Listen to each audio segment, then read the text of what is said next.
جب اپنی اوقات کسی کی نظر میں دیکھ لو تو پھر کبھی اس جگہ دستک مت دو۔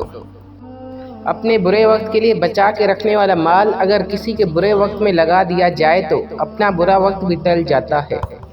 ایسے لوگوں کو اپنی ترجیحات میں کبھی شامل نہ کریں جو آپ کو تب میسر ہوں جب انہیں کوئی اور میسر نہ ہو۔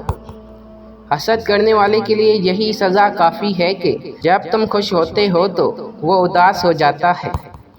بات میں وزن پیدا کرنے کے لیے آواز کا اونچا ہونا ضروری نہیں، بات کا سچا ہونا ضروری ہے۔ پیار کبھی بھی ختم نہیں ہوتا، بس سامنے والے کا بدلتا مزاج دیکھ کر ظاہر ہونا بند ہو جاتا ہے۔ وقت آپ کی زندگی میں ایک سکے کی مانند ہوتا ہے، صرف آپ کو ہی پتہ ہوتا ہے کہ اسے کس طرح خرچ کرنا ہے۔